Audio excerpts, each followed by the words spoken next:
Bonsoir. L'enquête que nous vous proposons traverse des univers cachés, secrets et parfois impénétrables.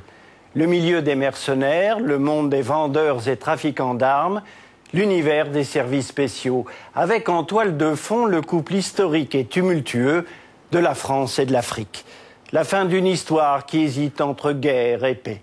Le 6 novembre 2004, tous ces univers se sont heurtés violemment.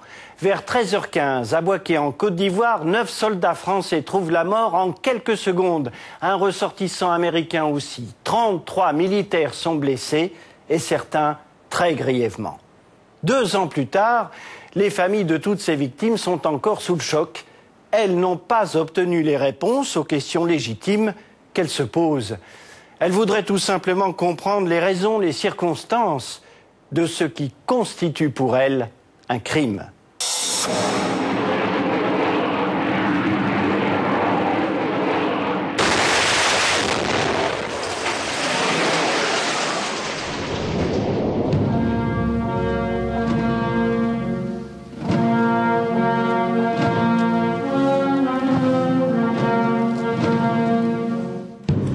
C'est une mission qu'il a adorée parce qu'il il allait dans les villages et puis il sauvait des gens, quoi.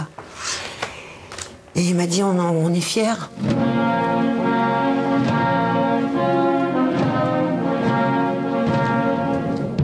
Pour moi c'est un crime, ils ont été tués. Ils ont été assassinés. Et pour rien. Je ne peux pas donner l'ordre de tirer sur les Français. Parce que je ne suis pas idiot. Je crois que vous pouvez me concéder cela.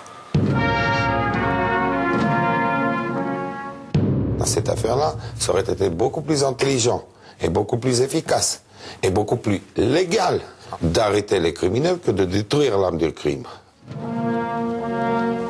Présentez. Homme. On a fait relâcher ces mercenaires, ces tueurs, ces criminels. On les a fait relâcher, le gouvernement français les a fait relâcher. Pour moi, c'est le gouvernement français qui les a fait relâcher. Et là, je suis révoltée, je suis dégoûtée. Ils devraient être en France. Ils devraient être jugés. Vous avez été lâchement frappé, victime d'une agression que rien ne pouvait justifier. Rapidement, j'ai compris que là, tous les documents étaient classifiés, ou le seraient de toute façon, et que le secret défense me serait opposé systématiquement, ce qui a été le cas. Ici, dans ce haut lieu, nimbé de gloire militaire, je veux vous dire, au nom du peuple français, que nous ne vous oublierons pas. Moi, je pense que leur volonté, c'est justement d'étouffer tout ça, qu'on n'en parle plus, qu'on n'en parle pas, de cacher tout ce qui s'est passé.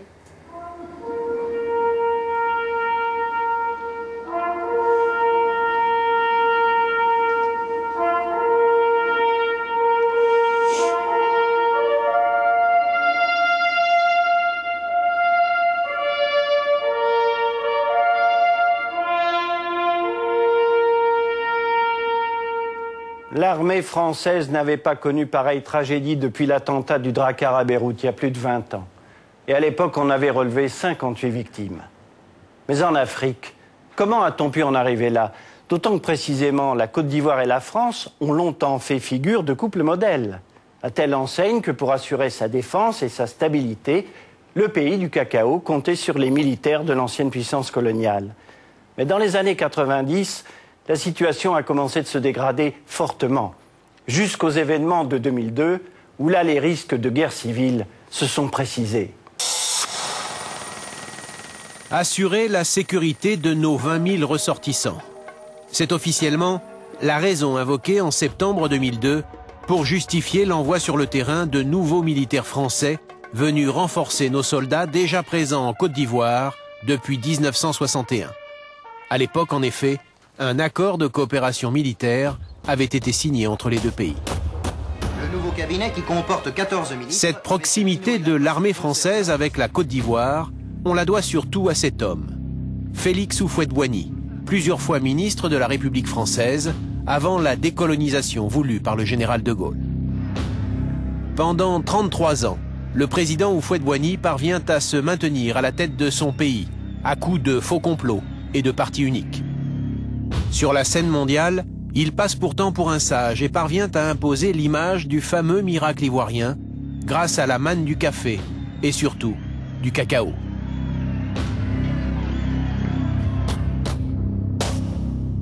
« 1993. Le vieux, comme on le surnomme affectueusement, disparaît. Autour de son cercueil, lors de la messe de Requiem au cœur de la basilique de Yamoussoukro, tous, de gauche comme de droite, ont compris que c'est aussi une certaine idée de la France-Afrique, mélange de copinage et de corruption, qu'on enterre ce jour-là. De fait, c'est une nouvelle ère qui s'ouvre, pleine de turbulences politiques. Konan Bédié, premier président élu après Houphouët, est finalement renversé par un putsch à Noël 99. Un bien mauvais cadeau fait à la Côte d'Ivoire par ce Père Noël, le chef d'état-major des forces armées. Le général Gueye sera assassiné quelques mois plus tard. Entre-temps, c'est Laurent Gbagbo qui est sorti des urnes. L'ancien opposant, proche de l'Internationale socialiste, est enfin devenu le nouvel homme fort du pays.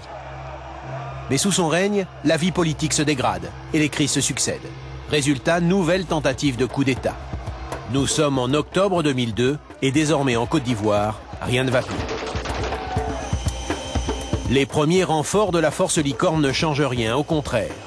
Règlement de compte, manifestations, couvre-feu, l'opposition se radicalise et prend la tête d'une rébellion armée. À cette époque, en Côte d'Ivoire, la guerre civile n'est plus très loin.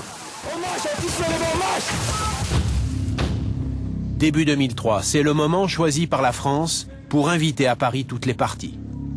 Les accords dits de Marcoussis sont signés. Objectif, un gouvernement de réconciliation nationale et le désarmement de tous. L'histoire, regardons-la en face. L'histoire hésite. La Côte d'Ivoire hésite. Mais l'histoire vous oblige. Votre peuple vous regarde et il vous oblige. Mais à Abidjan, cette volonté d'apaiser les tensions est mal vécue. On y voit comme un retour de l'ancienne puissance coloniale.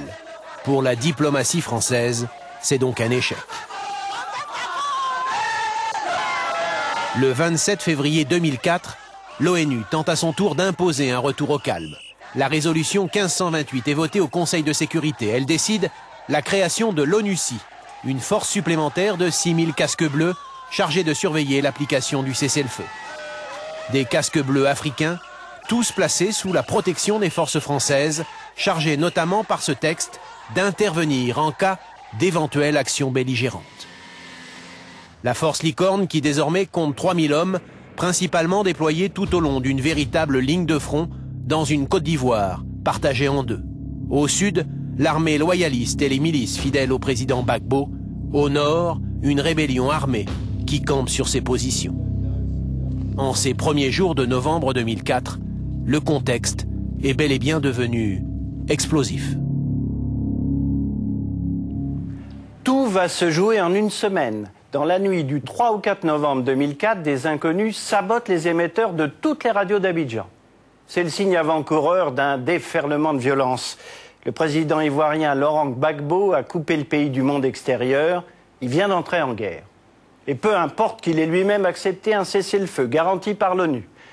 Car depuis peu, il a doté son armée de 2 nouveaux avions de combat, des Sukhoi 25. Et les militaires français les voient décoller pour des raids successifs censés frapper les positions rebelles. Jusqu'à ce jour du 6 novembre, où l'un des appareils amorce une redoutable manœuvre. C'était l'une des routes les plus empruntés de Côte d'Ivoire. Aujourd'hui, sur le chemin de Bouaké, on croise surtout des militaires. Soldats de l'ONU sur le qui-vive, jeunes hommes de l'armée rebelle, toujours un peu nerveux. Nous entrons dans la zone nord de la Côte d'Ivoire, une région qui a fait sécession il y a 4 ans.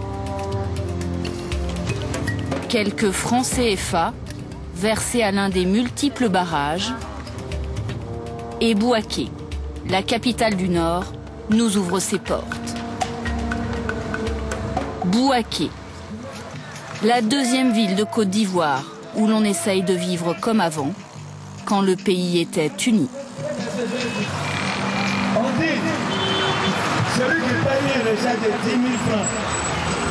Il nous faut s'éloigner du centre pour trouver le lycée Descartes.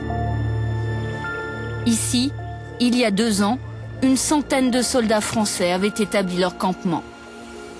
Désormais, seuls 2 gardiens veillent sur les lieux.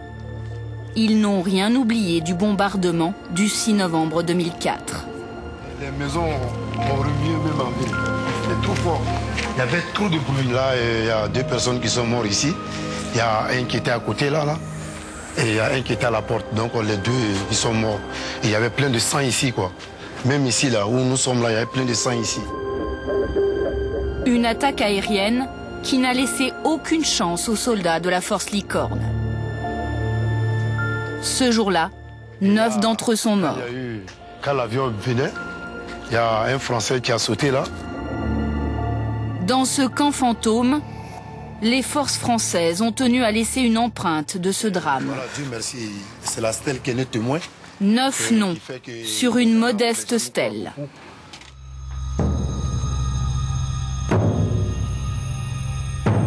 Parmi ces soldats morts pour la paix, David de Cuypers. Là, ça c'est. Il est la plus jeune victime du bombardement de Bouaké. Il a fait 5 mois et demi en fait de Côte d'Ivoire. Il était en pleine brousse. Il allait avoir 20 ans. Voilà. Le char, voilà, c'était. Mais c'est une mission qu'il a adorée parce que. Pour la première fois, sa mère accepte de parler de ce fils tant aimé. Des gens, quoi. Et il m'a dit on est fiers parce que les Africains, quand ils arrivent là-bas, les Africains, les adultes, quoi. Ils sont heureux de voir les militaires français arriver pour les sauver. Mais ce qui est déplorable... Pour que David ne soit pas oublié, elle nous a confié ses vidéos. Souvenir d'Afrique, d'un jeune militaire. La place du singe. La place du poussin. David de Cuypers est pilote de char.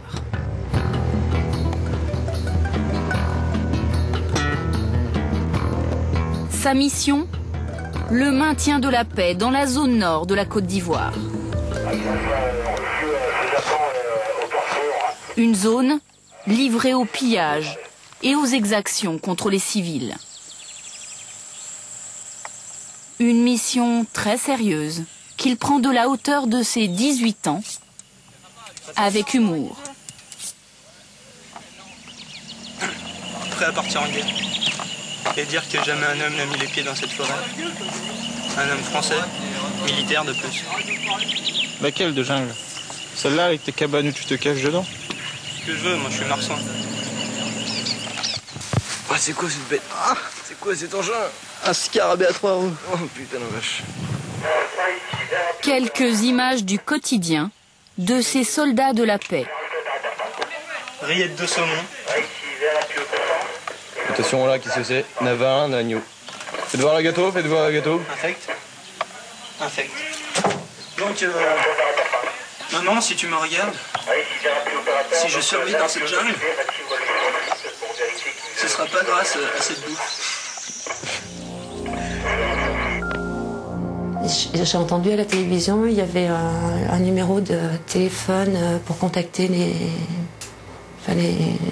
pour ce qui s'était passé, pour les événements, si les familles voulaient contacter pour savoir les blessés, etc. Donc moi je les ai appelés, ils m'ont dit non, votre fils n'est pas blessé, rien. Donc j'ai rappelé tout le monde en disant vous inquiétez pas, David n'est pas blessé, il n'y a rien. Et j'étais au téléphone. donc en train de téléphoner, je ne sais plus à qui, peut-être à ma fille. Et là, j'ai vu arriver à la porte le maire, un militaire et un gendarme. Donc c'était le dimanche 7 novembre. Il était 13h exactement. Donc 24 heures après. Et là, j'ai compris. Pour les familles des victimes, la douleur n'a pas encore laissé la place aux interrogations. Elles sont loin de se douter dans quelles circonstances leurs proches sont morts.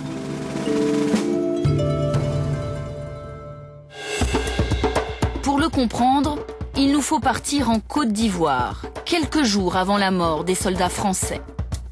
Voilà 2 ans que le pays est coupé en deux. Au nord, une rébellion armée, avec à sa tête 7 hommes, Guillaume Soro. Au sud, la zone gouvernementale. Aux commandes, Laurent Gbagbo, son président élu. Au milieu, ce que l'on appelle la zone de confiance. Une zone tampon établie par l'ONU. Pour la faire respecter, les soldats français de l'opération Licorne et leur commandant, le général Poncet.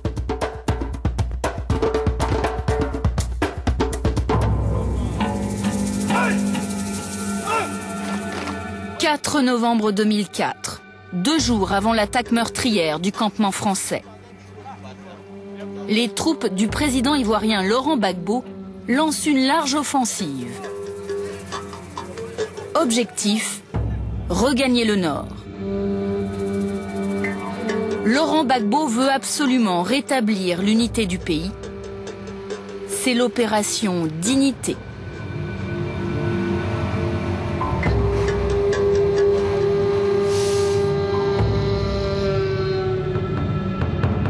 C'était l'opération César.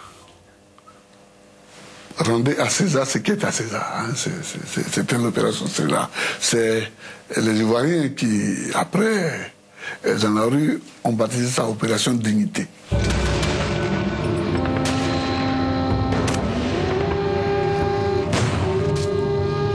Une offensive terrestre, mais aussi aérienne. Le matin du 4, j'ai appris que les avions Sukhoi 25 étaient dans le ciel de Bouaké et bombardaient, n'est-ce pas, nos positions. 2 Sukhoi 25, des avions de combat qui tirent sur les positions rebelles. Ils appuient l'offensive terrestre de Laurent Gbagbo. Aujourd'hui, le commandant Ouattao garde un souvenir amer de ces bombardements. Mais Ouattao, ça c'est mon nom de guerre que tout le monde connaît. Voilà. Il est alors à Bouaké, à la tête de l'armée rebelle. Il assiste avec stupeur à l'attaque de ses troupes. L'attaque a commencé vers les 6 h du matin, où on a eu notre premier poste au corridor nord qui a été bombardé. Et là, nous avons interpellé l'armée française et l'ONU pour leur dire que nous sommes bombardés, nous ne comprenons rien. Ces avions décollent de l'aéroport de Yamoussoukro, en zone sud, sous les yeux des soldats français. En effet, les troupes de Licorne ont installé un campement. Il est au bout de la piste, à quelques dizaines de mètres seulement des Sukhoi. L'attaque aérienne n'est donc une surprise pour personne, ni pour les militaires français sur le terrain, ni pour le pouvoir à Paris. J'ai appelé l'ambassadeur et je lui en ai parlé à 2 reprises. J'en ai parlé avec Chirac. J'en ai discuté avec le général Poncet. Donc, et je ne dis pas que j'ai envoyé quelqu'un de leur dire, mais je leur ai dit moi-même. Ils sont informés des sites que nous allons frapper, puisque notre objectif, c'était de liquider totalement les infrastructures militaires de la rébellion, pour les obliger à venir reparler avec nous avec moins d'arrogance. Les militaires français filment donc tranquillement l'attaque et commentent les tirs défensifs des rebelles. Un petit peu en retard, mais ça améliore. Ils ne sont que de simples observateurs des combats en cours. Oh putain. Ah non, c'est des leurs. Les avions survolent et violent la zone de confiance, à la grande colère des rebelles. C'était impossible que l'armée de Gbagbo survolent la zone de confiance, venir bombarder, retourner à Yamoussoukro, faire le ravitaillement, venir bombarder, et que l'ONU ne dit rien. Pourquoi, dès le début des bombardements, les soldats de Licorne ne s'interposent-ils pas? Aujourd'hui, à Paris, l'état-major français accepte de nous donner ses explications. Sous l'œil vigilant de l'officier de communication, nous sommes reçus dans ce lieu ultra sécurisé, le Saint des Saints de l'armée française. C'est d'ici que sont supervisées toutes les interventions de la France dans le monde. En novembre 2004, l'état-major y a suivi chaque minute des événements de Côte d'Ivoire. Voici le général qui dirigeait les opérations. 2 ans après, il justifie encore la passivité des troupes françaises par le mandat de l'ONU. Oui, 3 000, 4 000. Pourquoi n'y a-t-il pas eu d'intervention des troupes Licorne et des troupes de l'ONU pour mettre fin à ces... Alors, je le rappelle, la France intervenait sous mandat international en soutien des forces des Nations Unies. Et donc, pour que ces forces puissent intervenir, il fallait donc un mandat de la communauté internationale. En clair, l'ONU ne demande pas d'intervention, donc les Français ne s'interposent pas, se bornant à observer et surveiller l'application de l'accord de cessez-le-feu. Ils laissent donc les Sukhoi décoller de l'aéroport de Yamoussoukro. Il suffit seulement de mettre au travers de la piste, comme on appelle, un camion pour que les Sukhoi ne décollent pas. Ça, tout le monde le sait. Mais les Français ne l'ont pas fait. Dans le métier militaire, vous ne pouvez pas les empêcher de décoller. C'est impossible. Soit vous les abattez, soit vous les détruisez, soit ils volent. Et donc ils volent. Les 2 Sukhoi multiplient les attaques sans que l'ONU ou les Français n'interviennent. Par exemple, dans le quartier 6 novembre 2004. Cette habitante française de Bouaké cherche à se mettre à l'abri. Voilà 3 jours qu'elle subit avec son fils les attaques de l'aviation ivoirienne. Nous, on a eu peur, on est sortis de chez nous, on a dit on va aller où? Chez les militaires. Alors là, c'est la route qui mène au lycée Descartes. Elle décide de rejoindre le campement des soldats français. Et on voit les avions qui arrivent là, et on a couru, on est allé dans le biais, on est allé comme ça, en biais, et on s'est jeté dans la brousse. Un caméraman de la télévision locale filme ce premier survol du campement par les 2 Sukhoi 25. Les avions virent et amorcent un 2e survol. On n'a même pas eu le temps de se relever, qu'on les a revus, mais cette fois descendre plus en parallèle et carrément, mais alors passer très bas au-dessus du lycée français. 13h20, l'un des avions pique sur le camp Descartes et tire. Là, ils ont bombardé vraiment. Là, vraiment, c'était vraiment des tirs nourris. Pour la première fois, les images de l'attaque filmées depuis la base française. C'est un soldat qui tient la caméra.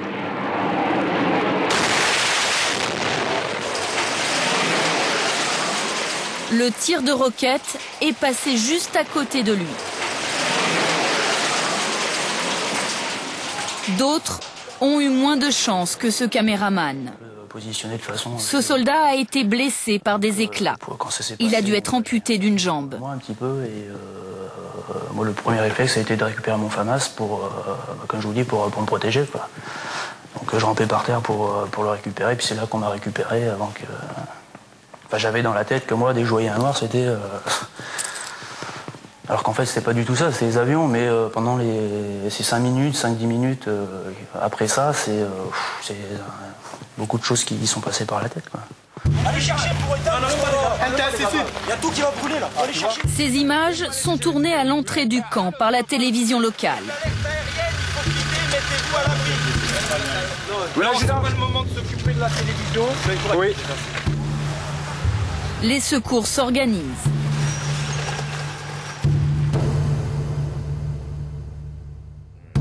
Le colonel Destremo était en charge de la zone de Bouaké pour la force Licorne. Oui, j'arrive sur place, le camp est en flammes, il y a des munitions qui explosent partout. Il faut imaginer qu'il y a quasiment la moitié des soldats qui s'y trouvent qui sont soit morts, soit blessés. Donc, Laurent Gbagbo vient de mettre à défi la force Licorne. Et déjà, les premiers questionnements. Laurent Gbagbo vient de mettre à défi la force Licorne. Qu'est-ce que vous avez à dire? Ce 6 novembre, l'heure n'est pas aux hypothèses. J'ai quand même 9 morts, plus de 30 blessés. Rien ne le justifie, rien ne l'excuse. À Yamoussoukro, l'armée française va riposter. Les Sukhoi reviennent se poser sur la piste, à côté du campement français. Une vingtaine de minutes plus tard, les 2 avions sont détruits par la France. On m'appelle pour me dire que l'armée française est en train de bombarder les avions à Yamoussoukro et est en train de bombarder même les hélicoptères qui sont garés dans la cour présidentielle à Yamoussoukro. C'est au cœur de ce palais présidentiel, à Yamoussoukro, que les 2 hélicoptères personnels de Laurent Gbagbo sont détruits.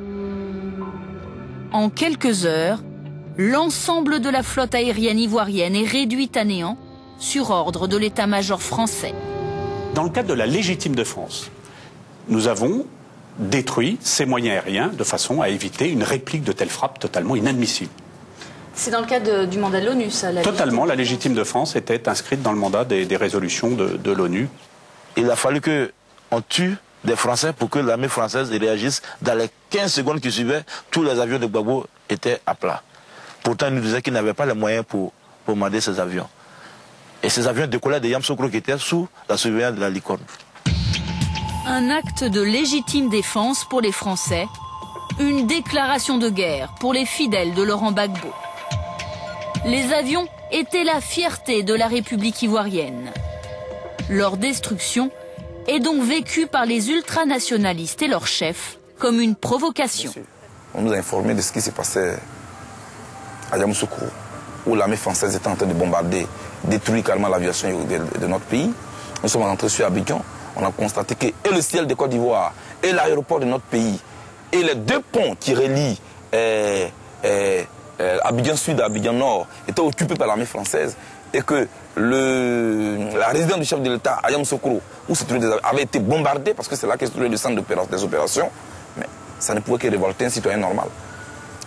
C'est dès cet instant que nous sommes passés à la télévision pour lancer un appel à un soulèvement populaire pour résister à l'avancée de l'armée française qui était en train de tout détruire. Je ne vous demande pas d'aller attaquer les pauvres Français ceux chez eux à la maison et qui n'ont certainement rien à voir avec cette situation. Je vous demande maintenant, si vous dormez, réveillez-vous. Si vous êtes en train de manger, arrêtez de manger. Levez-vous maintenant. Allez libérer l'aéroport de Côte d'Ivoire. Tous à l'aéroport, tous au 43e dimanche. À cet appel, des milliers de personnes descendent dans les rues. Objectif, le 43e BIMA, la base de l'armée française à Abidjan, à côté de l'aéroport. Ce 6 novembre 2004, pour stopper les manifestants, 2 hélicoptères français tirent sur la foule, devant une caméra de Canal+.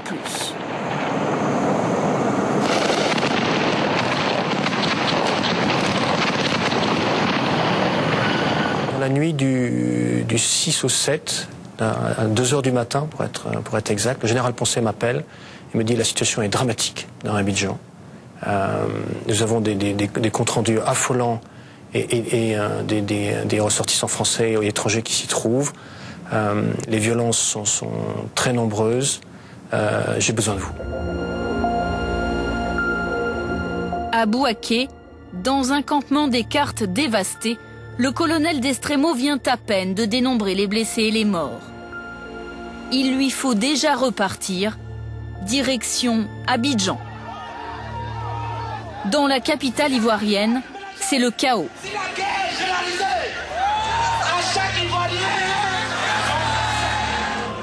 Les Français sont systématiquement pris pour cible. Leurs logements, leurs entreprises sont pris d'assaut et pillés par de petits groupes d'émeutiers. L'ambassade de France est même évacuée en urgence. À Paris, c'est l'heure des menaces. Nous prenons bien entendu toutes les mesures de sécurité nécessaires. Mais le président Gbagbo sera, aux yeux de toute la communauté internationale, personnellement responsable du maintien de l'ordre public. L'urgence, c'est de secourir les 8000 Français qui vivent encore dans la capitale ivoirienne. 36 heures après l'attaque sanglante de Bouaké, le colonel d'Estremo arrive à Abidjan avec son unité. Et les pérégrinations nocturnes de son convoi vont être au centre d'une incroyable méprise. Ma mission est de rejoindre l'Hôtel Ivoire pour y protéger les ressortissants et les accueillir. Et je suis dans Abidjan confronté à des Ivoiriens, à des miliciens qui s'opposent à mon passage. Donc je suis très souvent obligé de changer d'itinéraire parce qu'il est hors de question que je roule sur la foule. L'Hôtel Ivoire, l'objectif du colonel d'Estremo. De jour, il ne passe pas inaperçu à Abidjan. C'est l'une des tours les plus hautes de la capitale. Et dans ces changements d'itinéraire, à un moment donné, effectivement, nous allons nous tromper de route et nous allons faire demi-tour devant la résidence du président Gbagbo. C'est une position bien connue d'Abidjan. Un demi-tour des plus rocambolesques. Le chef de la garde républicaine de Laurent Gbagbo était présent ce soir-là. D'ici, et ils sont entrés là. L'Hôtel Ivoire n'est pas un endroit caché. Ce n'est pas un endroit caché. Il y a un boulevard même qui va là-bas. Et ils prennent une rue pour dire qu'ils vont à l'Hôtel Ivoire. Ce n'est pas exact. Voilà. On ne tourne pas par hasard ici, quoi. Non, non, non. Mais ça, c'est le quartier présidentiel. Ils le connaissent. Le président Houphouët-Boigny a habité ici.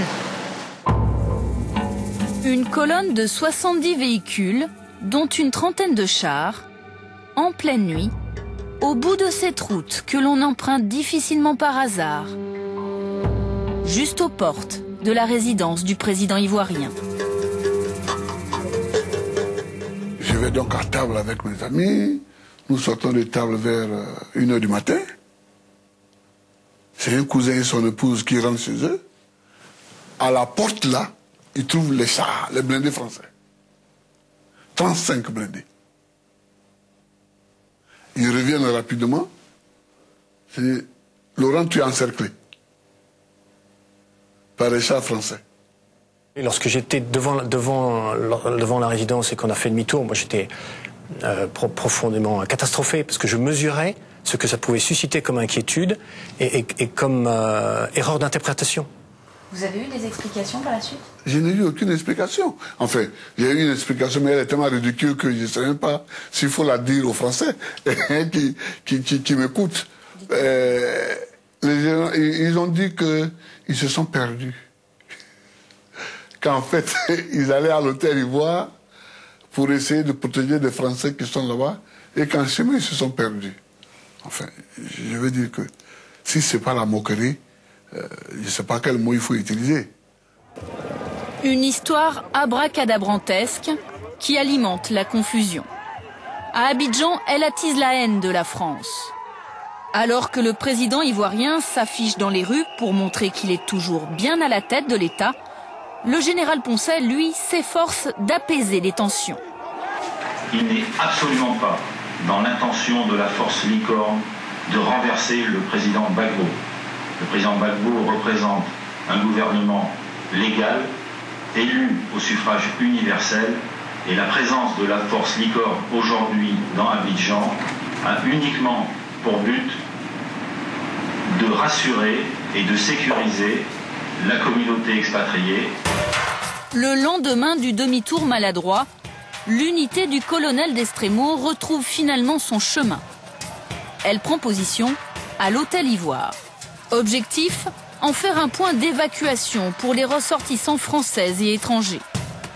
Mais les jeunes patriotes ne sont pas du même avis. J'ai besoin d'un Français pour le manger, comme Chirac, comme ça. Les Français doivent faire face. La foule, massée devant l'hôtel, se fait de plus en plus pressante. Les manifestants multiplient les provocations. Dans les étages de l'hôtel Ivoire, les militaires français se préparent au pire.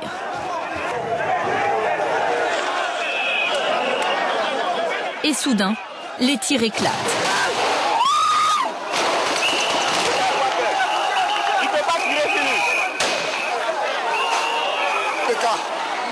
Voilà les images livrées par la radio-télévision ivoirienne.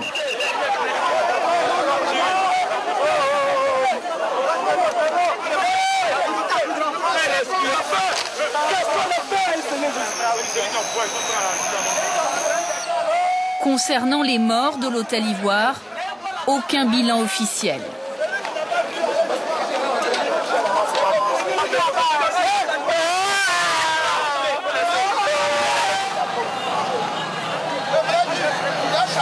Je n'ai jamais donné cet ordre et nous n'avons jamais tiré sur la foule.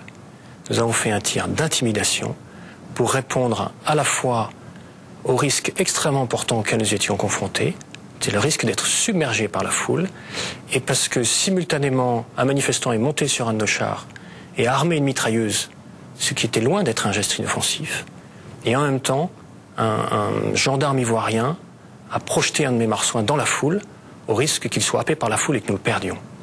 C'est la concomitance de ces événements qui nous ont conduits à faire un tir d'intimidation.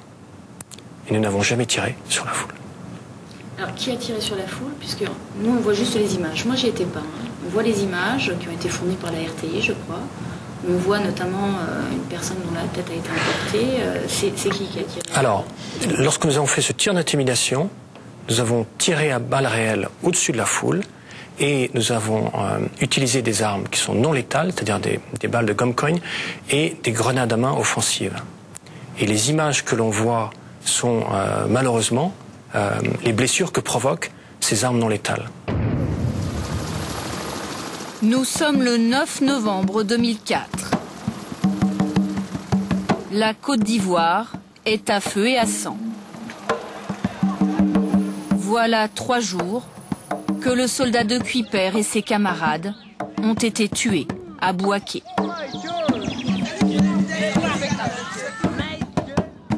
Les jeunes soldats français tués à Bouaké ne sont pas morts dans une classique opération de guerre. On l'a vu. Ils assuraient sur le terrain une mission de paix voulue par le Conseil de sécurité des Nations Unies. Leur mort peut donc être considérée juridiquement comme un crime. Et c'est pourquoi les familles ont porté plainte pour assassinat. Un magistrat au tribunal des armées de Paris, la juge Brigitte Reynaud, a donc été saisie de l'instruction. Mais très vite, dans son enquête, elle s'est heurtée à des difficultés qu'elle ne soupçonnait pas. Le secret défense, l'imbroglio politique ivoirien, le silence ou les demi-vérités des spécialistes du business de la guerre, une sorte d'omerta générale, au grand désespoir des familles.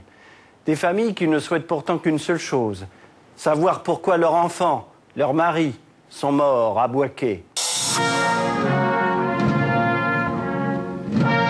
La République enterre ses morts. Ce jour-là, l'État français va faire une promesse. Présentez. Homme, marsouin de première classe David de Kuiper. Nous vous conférons la médaille militaire. De première classe, David de Kuiper est la plus jeune victime de ce samedi sanglant pilote de blindé. Il comptait 2 années de service. Caporal Emmanuel Tilloy. Nous vous conférons la médaille militaire. Le caporal Tilloy avait déjà fait un séjour en Côte d'Ivoire en 2003. Il était originaire de la Manche.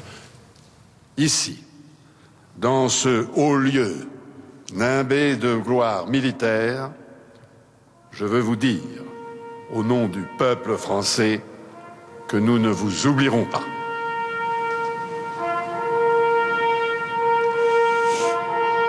L'heure est venue des interrogations. Qui a donné l'ordre de bombarder le campement Descartes? Et pour quelle raison? Tous les regards se tournent alors vers Laurent Gbagbo. C'est lui, le chef de l'armée ivoirienne. Voilà des mois que ses relations avec la France sont au plus bas. Laurent Gbagbo nie farouchement.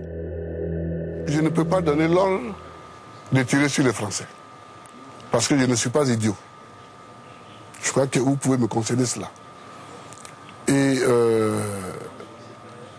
le minimum d'intelligence, le minimum, veut qu'on ne tire pas ni sur les soldats français, ni sur les soldats de l'ONUCI. Afin de trouver les coupables, une enquête est ouverte pour assassinat. Le tribunal aux armées de Paris est saisi de l'affaire le 19 janvier 2005. C'est plus de 2 mois après l'attaque de Bouaké. Un délai anormalement long. D'habitude, il suffit de quelques jours. Premier accroc dans la procédure.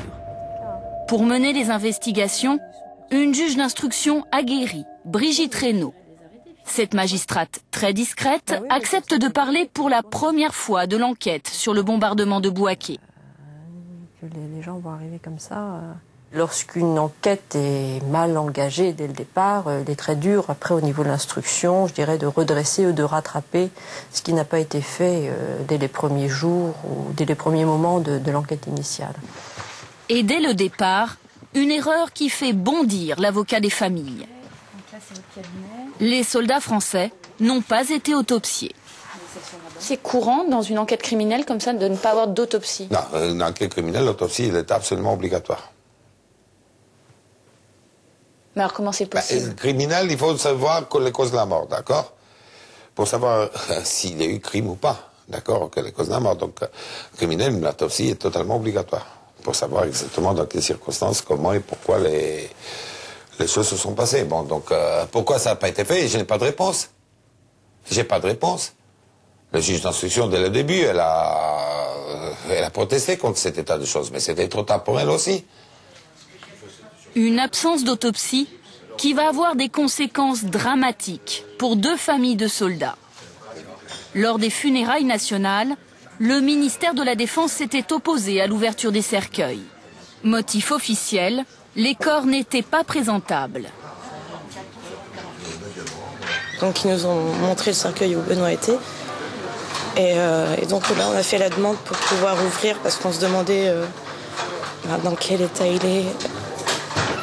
Et si c'était lui, on s'est posé la question sans se poser la question. Et ils ne sont pas volés. J'ai demandé je ne sais pas combien de fois si c'était vraiment lui qui était là. On m'a dit oui. Mais oui, c'est lui, oui, c'est lui. Bon, t'as jamais eu la confirmation? En fait, ce n'est qu'un an après la cérémonie des Invalides, dans le bureau de la juge d'instruction, que Josette Tilloy et Sarah Marzet vont avoir accès aux photos des dépouilles de leurs proches. Et elles découvrent l'invraisemblable. J'ai demandé à voir le dossier de mon fils pour voir quoi. Et quand elle m'a présenté le dossier, je me suis rendu compte que les photos ne correspondaient pas du tout à mon fils. Et donc, que c'était pas mon fils. Donc de là, j'ai dit si ce dossier-là a suivi le corps de mon fils, donc forcément elle était aussi stupéfaite que moi, quoi. Essayer de croire un instant que c'était juste une erreur de mise en forme du dossier à Abidjan qui a été fait rapidement. Bon, on peut concevoir dans la précipitation, mais il y a une erreur dans la pagination tout simplement. Donc, mais bon, après, donc, en faisant les exhumations qui étaient nécessaires pour vérifier, parce qu'il fallait bien vérifier qui était dans le cercueil, là, on s'est aperçu que l'erreur était vraiment réelle. Hein, donc, les 2 corps avaient été effectivement inversés. Le corps de Benoît Marzet a été interverti avec celui d'Emmanuel Tilloy. Les 2 soldats doivent donc être exhumés et à nouveau inhumés, cette fois en petit comité. Une autopsie aurait permis d'éviter l'erreur. Ça n'a pas été le cas. Et la ministre de la Défense, Michèle Alliot-Marie, de rencontrer les deux familles. Madame Alliot-Marie nous a reçus, essayé de nous donner des explications qui m'ont pas du tout convaincue. Oui, ils se sont excusés, mais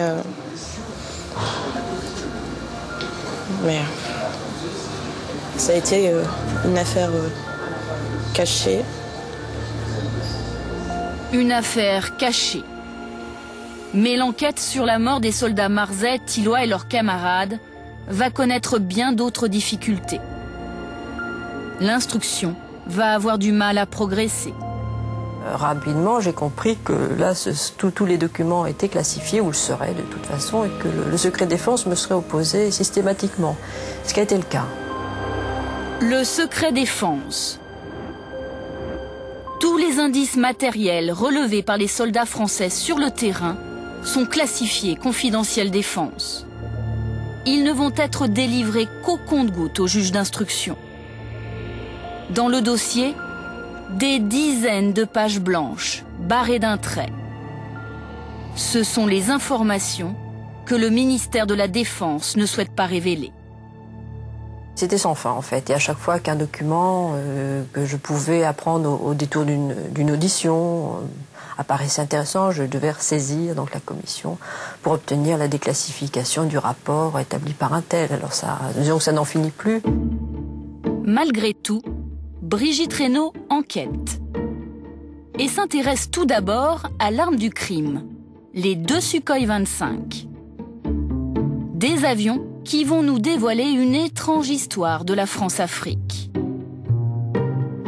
Au départ, ces Sukhoi viennent de Biélorussie, un ex-pays du bloc soviétique avec lequel la Côte d'Ivoire a souscrit un contrat d'État à État.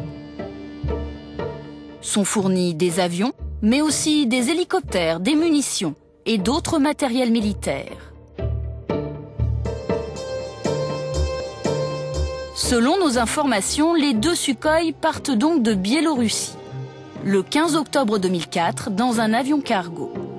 Après un crochet par la Libye, ils arrivent à Abidjan. Nous allons rencontrer l'homme qui a validé l'achat des Sukhoi pour le compte de l'armée ivoirienne. C'est un proche du président Laurent Gbagbo, son conseiller spécial dans le domaine de la sécurité. Mon rôle, c'est de commander ce dont la Côte d'Ivoire a besoin, et de m'adresser à des gens qui les vendent. Voilà. Et puis bon, j'autorise les dépenses, l'État les paye, et puis c'est tout. Rien d'illégal à tout cela. Malgré l'insurrection qui fait rage en 2004, il n'y a pas d'embargo sur les armes en Côte d'Ivoire. Donc à l'époque, il achète. Ah oui. Il n'y a pas de mystère à cela. Je veux dire, il n'y a rien à cacher dans cette affaire. Dans toute opération, il y a toujours des gens qui sont chargés de servir donc d'intermédiaires ou de vous guider, etc., etc. Dans cette note confidentielle défense, le nom d'un de ces intermédiaires, un Français, Robert Montoya. C'est lui qui a vendu les 2 Sukhoi 25. Robert Montoya, un ancien de la cellule Élysée sous François Mitterrand. Un gendarme impliqué dans quelques secrets d'État, notamment l'affaire dite des plombiers de la République. Vieille histoire. À l'époque, Robert Montoya avait purgé 3 mois de prison pour cette affaire d'écoute illégale au profit de François Mitterrand. Dossier classé.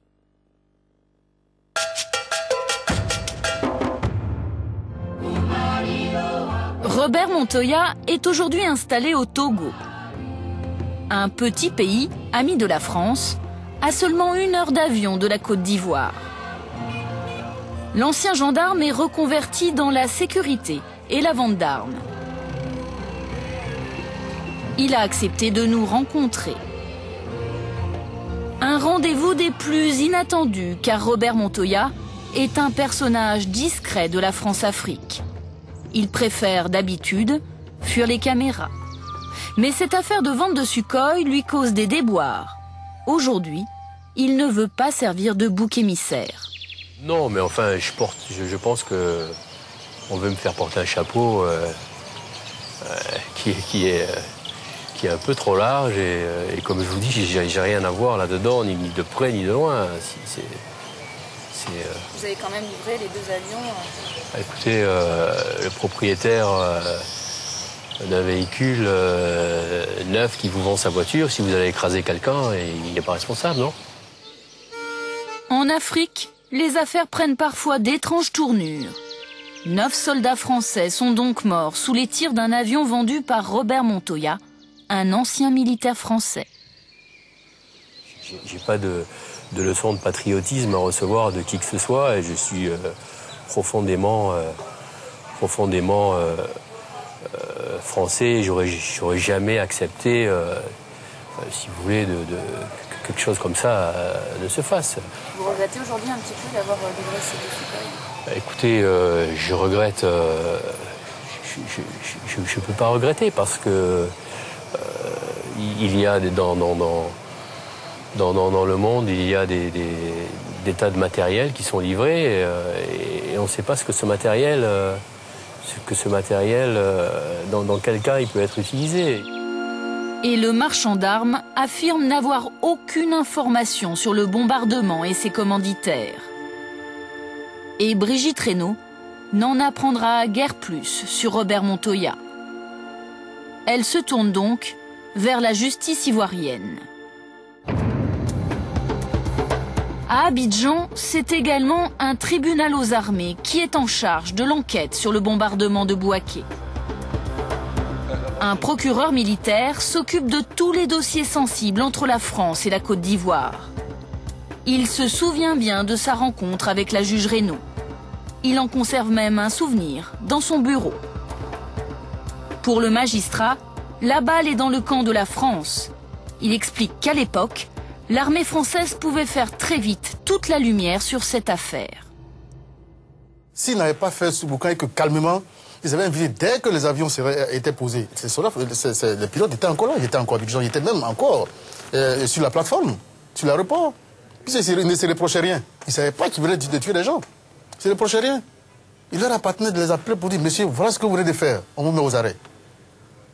C'était en 5 minutes, tout était clair. Aujourd'hui, tous les 60 millions de Français et les 15 millions d'Ivoiriens auraient su ce qui s'est passé.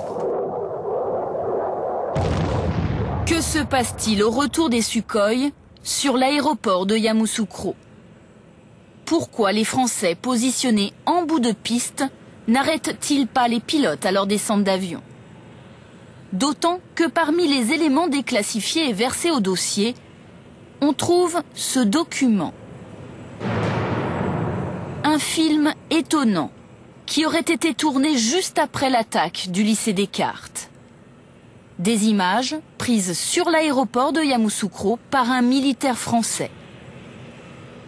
On y voit les pilotes à leur descente d'avion. Ils quittent tranquillement la piste. Le capitaine qui a tourné ce film confirme aux enquêteurs. Étiez-vous sur l'aéroport à l'arrivée des 2 Sukhoi 25 après le bombardement du collège Descartes? Absolument. Nous étions toujours sur place dans le cadre de notre mission et de ce fait, nous avons pu filmer la sortie des équipages des 2 Sukhoi 25. Les Français filment les pilotes, mais ne les arrêtent pas. Pour quelle raison? Ces avions ont effectué leur bombardement. À peine 10 minutes après, ils étaient à nouveau posés sur Yamoussoukro. Et sachez qu'en 10 minutes, quand les pilotes sont arrivés sur l'aéroport, les Français présents sur l'aéroport, comme le commandant en bas à Abidjan, n'avaient pas encore été mis au courant de toute l'ampleur de ce bombardement. Et les éléments sur Yamoussoukro n'avaient pas la connaissance de ce qui venait de se passer à Bouaké 10 minutes après. Donc les pilotes sont partis, j'allais dire, du fait de ce décalage horaire. En fait, il y a 20 minutes entre le bombardement de Bouaké et l'atterrissage des Sukhoi à Yamoussoukro. 20 minutes durant lesquelles les 2 bases françaises n'auraient échangé aucune information. Problème, le colonel d'Estremo, qui lui était à Bouaké, nous livre une version différente. Alors en fait, nous avons un réseau radio qui fait que quasiment tout le monde, quel que soit l'endroit où il se trouve, est capable d'entendre tous les autres. Donc tous les comptes rendus que je peux faire de destruction, le nombre de morts, le nombre de blessés, tout ça, les personnels qui sont à Yamoussoukro en ont une connaissance immédiate. Des déclarations contradictoires, le doute s'installe. À Yamoussoukro, les Français savent-ils que ces pilotes viennent juste de tirer sur leurs camarades? Dans tous les cas, l'armée française a un argument implacable pour justifier leur fuite. L'enquête n'était pas encore ouverte. Il nous était, nous, impossible, en temps normal, d'arrêter, de procéder à des mesures judiciaires, alors qu'il n'y avait pas d'enquête judiciaire à ce moment-là. Donc c'est pas une question de temps en fait, c'est que de toute façon vous n'auriez pas pu les arrêter. Il y a une concomitance des deux, si vous voulez. Il se trouve que quand ils se sont posés, l'information n'était pas arrivée à Yamoussoukro, mais en tout état de cause, puisque vous évoquez en préliminaire à cette action, il n'était absolument pas dans le mandat des forces françaises d'arrêter tous les ressortissants ivoiriens considérés comme douteux. Vous savez, quand on veut jouer avec les lois, quand on veut les expliquer à la virgule près, on peut trouver tous les arguments possibles et imaginables. Tout simplement, ce que je dis dans cette affaire-là, ça aurait été beaucoup plus intelligent et beaucoup plus efficace et beaucoup plus légal. Encore une fois, si on se met du point de vue de la légalité, d'arrêter les criminels que de détruire l'arme du crime. Nous sommes à milieu d'une action judiciaire, nous sommes dans une action militaire et nous détruisons ce qui peut demain nous menacer. Mais si vous les aviez eus en face, les pilotes, vous les auriez arrêtés? Si j'avais eu en face, la question s'est pas posée et je pense que si je les avais eu en face, la première tentation aurait été de les retenir. Mais qui sont ces pilotes que l'on voit sur cette vidéo? Pour l'avocat des familles et la juge d'instruction, l'armée connaissait leur identité. Les services de renseignement de l'armée française, et pas uniquement de l'armée française, les services de renseignement, ils ont très bien travaillé dans cette affaire-là. La preuve, ces centaines de clichés versés au dossier. Dès l'arrivée des Sukhoi à Yamoussoukro, 2 jours avant le début des attaques, les militaires français photographient tout ce qui bouge. Et il y a du monde sur le tarmac. Des Ivoiriens, bien sûr, mais aussi des hommes blancs, des mercenaires. L'un des photographes explique aux enquêteurs. Nous avons donc des photographies exploitables des équipages susceptibles d'avoir été aux commandes des 2 Sukhoi 25 lors du bombardement de nos troupes. Et voilà l'identité présumée des pilotes. Dans cette note de la DGSE, la Direction Générale de la Sécurité Extérieure. Selon les services secrets français, 4 pilotes sont en cause. 2 pilotes blancs, en fait des Biélorusses, dont voici les photos. Et aussi 2 copilotes ivoiriens. Leur identité est là encore bien connue de l'armée. C'est ce que confirme devant le juge le chef de la force Licorne, en personne. J'ai dû avoir, dans le courant du mois de novembre 2004, le nom des 2 pilotes ivoiriens. C'était facile puisque c'est nous qui les formons en France, à Salon de Provence. J'ai envoyé l'information à Paris.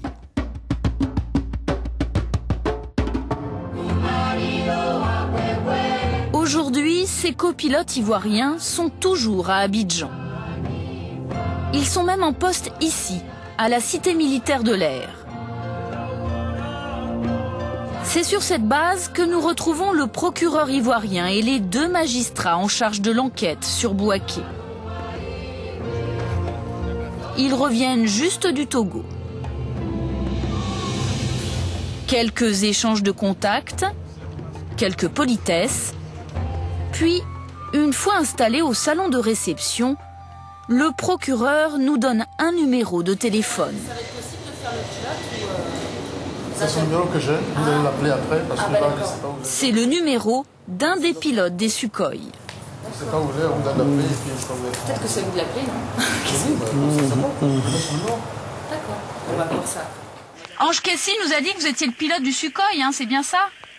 Oui. Venez. De toutes les façons, si vous revenez dans 2 semaines, on pourra se voir. D'accord, on pourra se voir. Là, on pourra discuter un peu plus longtemps. D'accord, ça marche. Ouais. Merci. Au revoir. Il faut attendre. À de maintes reprises, nous joignons le pilote par téléphone. Condition non négociable pour le rencontrer, l'accord de son état-major. Comme j'ai dit, bon, c'est le chef d'état-major et la présidence qui peut nous donner l'autorisation de vous croiser et puis faire une interview, c'est tout. Hein. L'accord du président.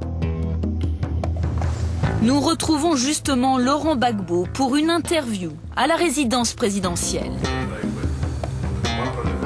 Monsieur le Président, bonjour. Nous comptons en profiter pour lui demander son autorisation. Le chef d'État ivoirien nie toujours avoir donné l'ordre d'attaquer le camp français.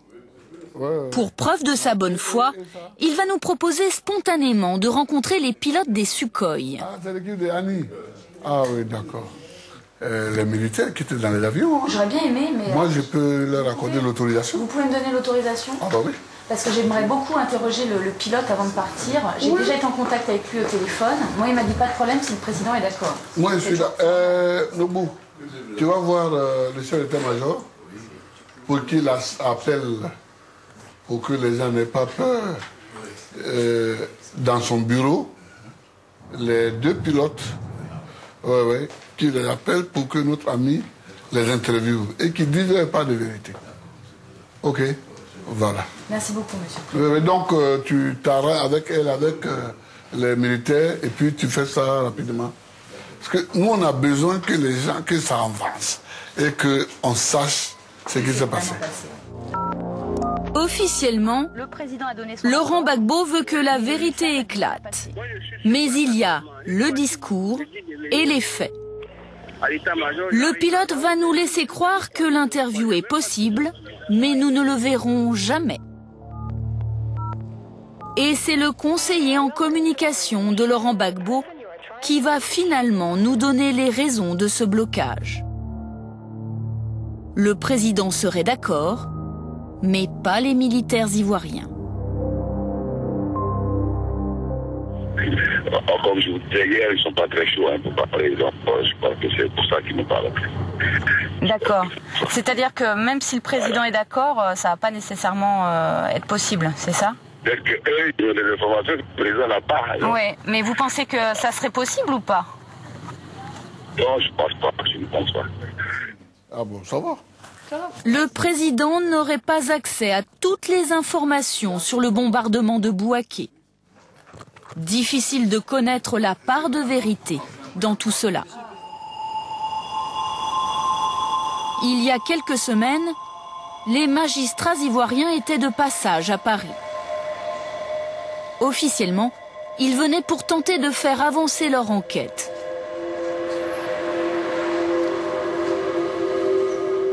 À l'issue de leur visite au tribunal aux armées, lors d'une conférence de presse à l'ambassade de Côte d'Ivoire, Ange Kessi va encore nous surprendre. Excusez-moi d'insister, est-ce que les pilotes vous ont confirmé qu'ils avaient... Les pilotes nous ont dit qu'ils n'étaient pas dans l'avion qui aurait bombardé ce camp-là. C'est vrai qu'ils ont participé. C'est un lieutenant, il est capitaine maintenant, qui a dit « j'ai fait partie de l'équipage qui a pilonné les positions militaires des rebelles ». Explication des plus confuses. Toute sa carrière de pilote. Ce jour-là, le magistrat nous livre la nouvelle version des pilotes ivoiriens. Une version surprenante. Il n'était donc pas dans l'avion qui a bombardé le camp français. Le juge ne peut pas du tout tirer un seul obus ou une seule munition sur le camp français. Parce que le camp des Français était marqué par des signes bleus. Donc ils connaissent bien les signes bleus. Malgré nos multiples tentatives, malgré l'accord du président, jamais nous ne pourrons rencontrer les pilotes ivoiriens. Restent les deux pilotes biélorusses. Selon la DGSE, donc, ce sont eux qui pilotaient les deux Sukhoi le jour du bombardement. Nous avons rencontré un Français qui les a croisés lors de missions en Côte d'Ivoire. Un mercenaire, lui aussi intermédiaire dans les ventes d'armes. Christian Garnier a écumé les conflits africains pendant plus de 20 ans. Il nous explique pourquoi ces pilotes biélorusses étaient employés par l'État ivoirien. En sachant que j'ai pas d'argent, hein. Je connais très peu d'équipages français qui sont capables de piloter un Sukhoi. Enfin, aussi bien les Mi-26. Ce sont des produits qui sont très peu connus par les Occidentaux. Et seuls des Russes, enfin, en tous les cas, ceux qui ont fait partie de l'armée russe, peuvent piloter ce genre d'appareil. Et depuis le bloc soviétique, depuis l'effondrement du bloc soviétique, ces pilotes ont été des commandants ou des colonels dans des bases. La différence, c'est qu'ils ont quitté leur base parce qu'ils sont mieux payés à travailler qu'en Afrique que de travailler dans leur propre base. Donc, voilà. Pour cet ancien légionnaire, le bombardement du camp français ne peut pas être une erreur de pilotage. Ce sont des professionnels, ce sont des gens qui ont une certaine connaissance de l'appareil, et aussi bien en temps de paix qu'en temps de guerre. Ce sont des gens qui ont participé à des missions très pointues en Afghanistan ou en Tchétchénie. Ce sont des gens qui ne sont pas des apprentis. On parlait tout à l'heure de l'âge, c'est des gens qui ont entre 45 et 50 ans. C'est des gens qui connaissent parfaitement ce qu'ils font. C'est des gens qui ont entraîné des Sud-Africains en Afrique du Sud, c'est des gens qui ont l'habitude de donner des formations à d'autres. Donc déjà, ils ont un niveau élevé du pilotage. En tous les cas, de ces avions. Il faut savoir que le Sukhoi, c'est un avion quand même assez pointu. Christian Garnier a croisé les pilotes. Mais un autre Français, lui, les a vus de très près, le jour même du bombardement.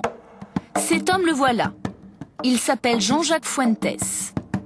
Depuis 2 ans, il est engagé aux côtés des forces de Laurent Gbagbo. Il est pilote d'un jet de reconnaissance. On le voit photographié sur la piste de Yamoussoukro, ce 6 novembre 2004. Il est donc un témoin direct. Et c'est en France que nous l'avons retrouvé. Ce mercenaire garde en mémoire l'arrivée des pilotes des 2 Sukhoi, juste après l'attaque de Bouaké.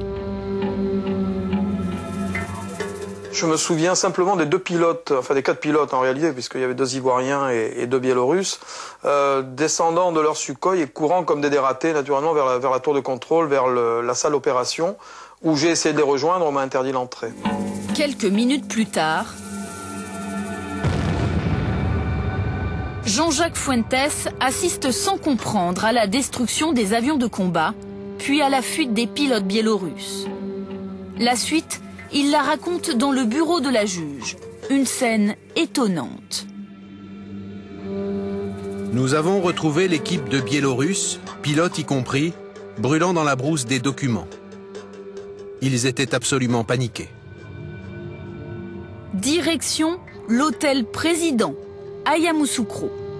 Jean-Jacques Fuentes va à nouveau y croiser les pilotes biélorusses.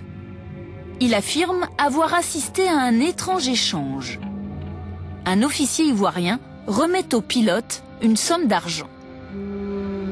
J'ai assisté à une transaction de 50 000 $. Cette somme a été répartie ensuite entre les différents pilotes bélarusses, je confirme, juste avant leur extraction de l'hôtel Président. On m'a proposé de récupérer cet argent, je n'ai absolument pas rien à voir là-dedans. Et puis comme je savais entre-temps ce qui s'était passé, c'était pour moi une bande de criminels. Mais par contre, bon, effectivement, j'ai assisté à leur départ la même nuit. Est-ce que vous aviez le sentiment que cet argent intervenait au titre de leur rémunération pour le bombardement du lycée Descartes? Je pense que c'était une prime, oui. Alors, quant à préciser si c'est vraiment sur le lycée Descartes ou si c'était le bombardement sur les ennemis, je ne peux pas m'avancer, je ne sais pas. Pour vous, ces 50 000 $, ça vous paraît la juste rétribution d'une opération militaire de ce type? C'est parfaitement dérisoire et de toute façon, l'argent ne peut pas... Enfin, à notre avis, je dis bien à notre avis, parce que je ne suis pas tout seul là-dedans, bien sûr, à notre avis, cette somme ne peut pas acheter ce type de crime, absolument pas. Alors, pourquoi intervenait-elle, à votre sens? Mais écoutez, je pense que c'était un cadeau de départ, voilà, entre guillemets. Leurs dollars en poche, les pilotes biélorusses prennent la route d'Abidjan. Mais pour Christian Garnier, ils n'ont pas pu disparaître sans que les Français en soient informés. Oui. Écoutez, en Afrique, c'est un pays, comme je l'ai dit tout à l'heure, c'est un pays de renseignement.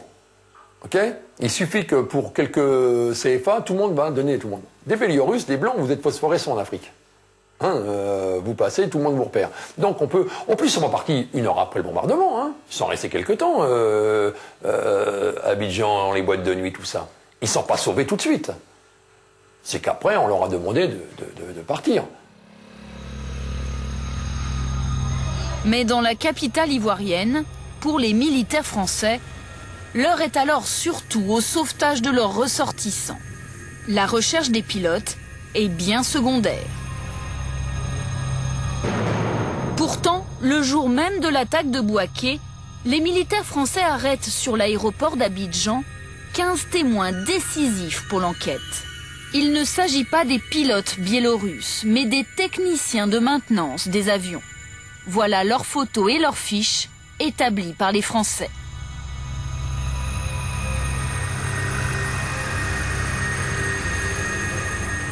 Cette équipe de Slaves, installée en base arrière à Abidjan, va être retenue 4 jours. Officiellement, sans jamais être interrogée par les militaires français. Nous ne pouvons pas interroger, questionner tout le monde. Les gens, les 15 ressortissants slaves que nous avons arrêtés sur l'aéroport étaient des ressortissants ivoiriens. Ils avaient des passeports ivoiriens. Si on n'a pas des règles et si on n'a pas un cadre d'action... Pas d'interrogatoire de cette équipe de maintenance. La juge d'instruction n'y croit pas. Parce qu'on peut penser que cette quinzaine de ressortissants slaves qui a été retenue pendant 4 jours à peu près par l'armée française, a quand même été entendue. En tout cas, c'était paru, c'était confirmé par la suite. Moi, je souhaitais vraiment avoir la déclassification, enfin les auditions, ou en tout cas les comptes rendus des auditions, quelle que soit la forme des auditions. Et ça, donc, ça n'a jamais été déclassifié. Et je crois que ça a vraiment cristallisé le mécontentement des avocats, des familles. Vous pensez qu'ils ont été interrogés? Ah ben bien sûr, attendez. Non mais, on vit dans quel monde? On vit dans quel monde? On prend les gens réellement pour qui? Il y a des soldats assassinés, qui sont vos copains, d'accord? Il y a d'autres blessés. Vous pouvez être à leur place. Vous arrêtez immédiatement les gens qui entouraient, quelques minutes auparavant, les pilotes, donc les assassins. D'accord? Bon.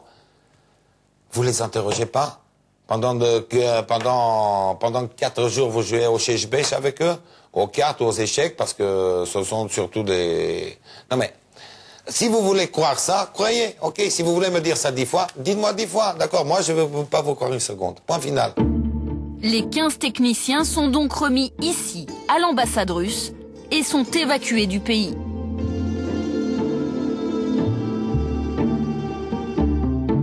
Restent les pilotes biélorusses.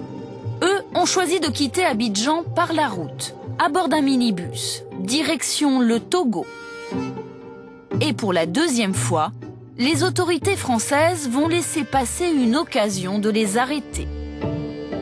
Voilà 10 jours que Bouaké a été bombardé. Nous sommes à la frontière du Togo. L'attention des douaniers est attirée par ces voyageurs blancs à bord d'un minibus.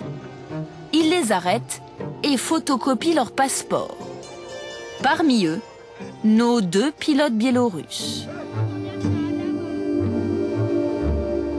Un acteur direct de cette arrestation vit aujourd'hui à Paris.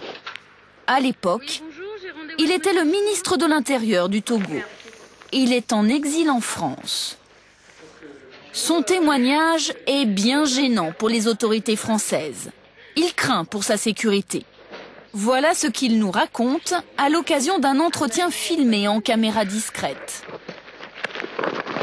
Nous avons demandé à ce qu'il soit immédiatement conduit au ministère de l'Intérieur.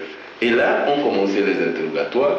Bien sûr, il y a tout en bloc, mais comme ces flics sont en face des flics, on sentait qu'il y a quelque chose qui ne va pas dans leur discours. Tantôt ils disent qu'ils partent au Bénin, tantôt ils disent qu'ils viennent pour Sarakawa, tantôt ils disent qu'ils sont des mécaniciens agricoles, tantôt ils disent qu'ils sont citons. À partir de là, évidemment, nous on a décidé de les garder. Durant 10 jours, les Togolais mettent à la disposition des autorités françaises ces étranges prisonniers. À l'ambassade de France, le représentant police est alerté. Il informe ses supérieurs à Paris par cette note. Pas de réponse. Pour le ministre de l'Intérieur togolais, 2 précautions valent mieux qu'une. Il alerte l'officier de la DGSE à Lomé. Il y a eu un échange entre la DGSE et nous. La DGSE a envoyé le rapport avec leur photocopie des passeports, tout ça, à Paris. Et une semaine après, 10 jours après, le colonel Frédéric Césaire nous a dit non, qu'il n'en veut pas. Parce que Paris a dit qu'ils n'en veulent pas. Et donc, les 2 canaux ont envoyé des réponses négatives, comme quoi ils n'en veulent pas. Et nous, en ce moment-là, on se trouve être plus royaliste que le roi. Paris ne veut décidément pas de ces 2 hommes. Les Togolais les relâchent. Leur dernière nuit à Lomé, les 2 pilotes biélorusses l'auraient passé tranquillement dans cet hôtel, avant d'être exfiltrés. C'est ce que nous affirme son propriétaire, un Français. Ils les ont amenés ici, ils les ont cachés là. Il y avait les Togolais qui les surveillaient, puis ils ont extradé le lendemain. S'il y avait des autorités togolaises... On nous a amené des Russes, ils ont passé la nuit, il y avait la bagnole ici qui était garée en haut. C'est pas pourquoi. Le matin, ils sont partis très très tôt le matin. 5h, 6h, ils sont partis. Ça pourrait être que. Qu'est-ce qu'ils faisaient là autant? Et il y avait les policiers togolais qui les attendaient dehors? Les militaires. Les militaires. C'est là qu'on en a conclu que c'était eux. Et c'est dans ce même hôtel où les pilotes auraient passé la nuit que nous retrouvons Robert Montoya. C'est lui qui a fait venir l'équipe biélorusse en Côte d'Ivoire.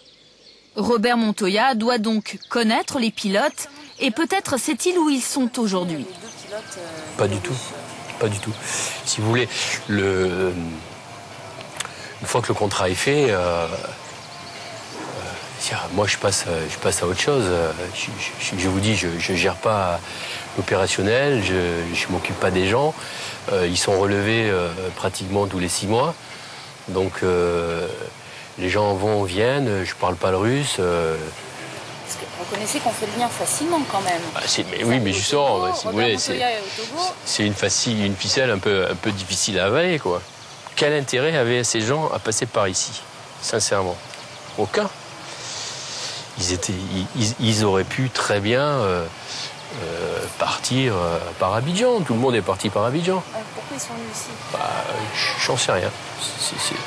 C'est une question intéressante à laquelle je ne peux pas répondre. Qui sache peut-être pas avant. Possible. Hein. Mais après, quand il a récupéré tout le monde... Alors, il me dit qu'il ne les a jamais vus quand ils sont revenus au Togo. C'est sa secrétaire qui est allée récupérer tout ce monde-là. Et après, ils ont été exfiltrés. Maintenant, on ne les retrouvera jamais. Hein. Ils sont peut-être morts, j'en sais rien. Il y a 1 an, Brigitte Reynaud a quitté ses fonctions au tribunal aux armées. Elle a adressé cette lettre au ministre de la Défense, Michel Alliot-Marie. Une lettre polie, mais on ne peut plus claire. Elle fait part de ses regrets concernant l'attaque de Bouaké. Elle note « Aucun concours spontané ne m'a été donné par les services qui dépendent de votre autorité. » Puis elle conclut « Aucun renseignement ne m'a été fourni sur les raisons pour lesquelles les mercenaires et leurs complices, identifiés comme auteurs de ce crime, avaient été libérés sur instruction ou avec le consentement des autorités françaises. »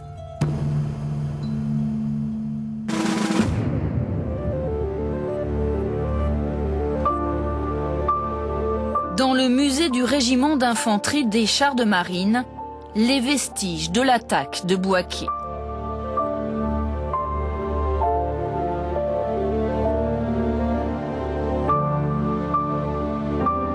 Les photos des soldats tombés pour la France ce 6 novembre 2004.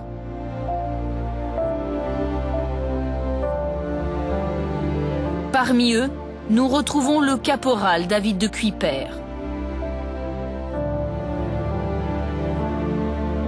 Aujourd'hui, sa mère est en colère. Ces mercenaires, ces tueurs, ces criminels, on les a fait relâcher, le gouvernement français les a fait relâcher. Pour moi, c'est le gouvernement français qui les a fait relâcher. Et là, je suis révoltée, je suis dégoûtée. Ils devraient être en France. Ils devraient être jugés.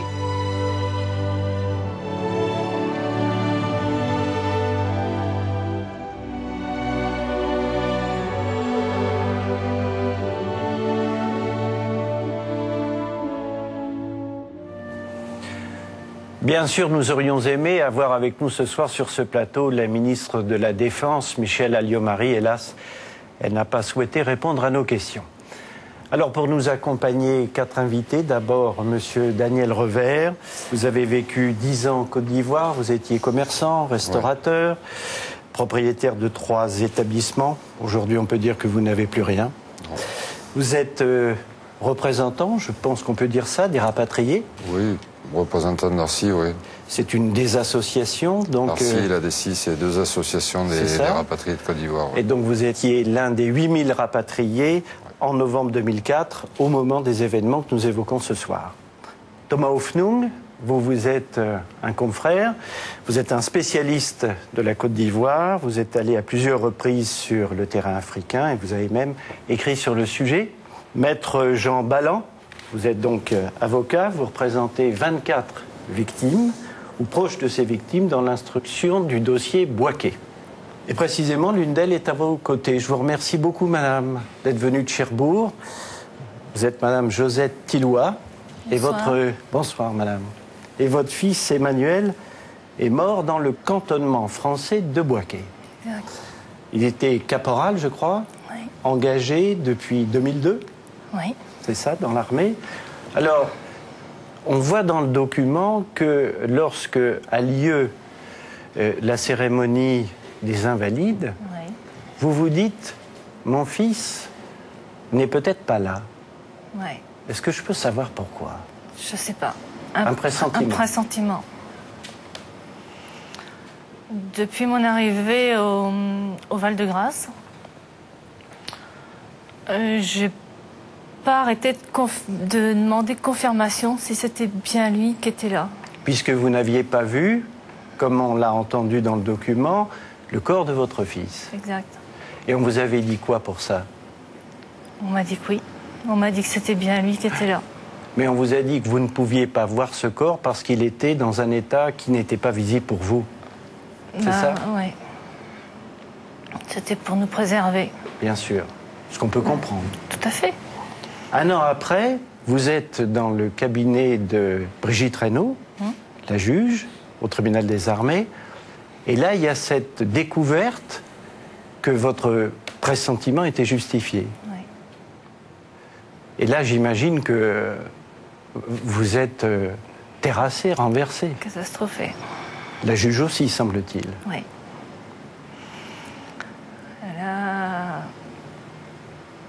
Elle m'a demandé si j'étais sûre. Je lui ai dit oui, puisque les photos ne correspondaient pas du tout à celles de mon fils. Donc, oui, j'étais sûre.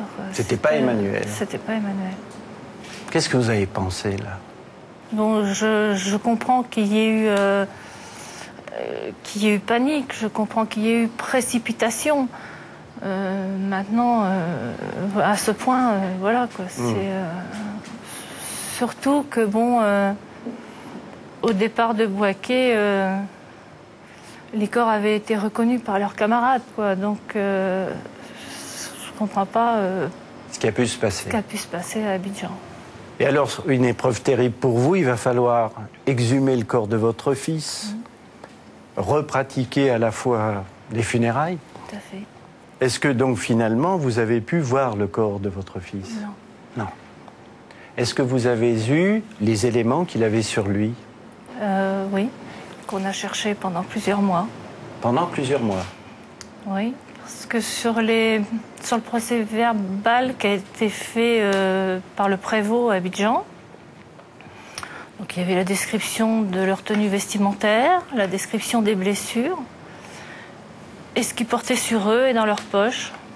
Et en bas de ce procès verbal, après la description, pour les effets personnels, c'était marqué saisi. Donc, on pouvait penser que, comme c'était saisi, ça devait être quelque part. Il y avait des affaires stockées quelque part. Voilà. Et on n'a pas retrouvé ces affaires. Et en fait, il a fallu l'exhumation pour s'apercevoir que on a tout été resté sur eux. Sa montre, sa carte téléphonique, les cigarettes dans la poche. Tout était avec lui. Tout à fait. Dans son cercueil. Tout à fait. C'est inimaginable.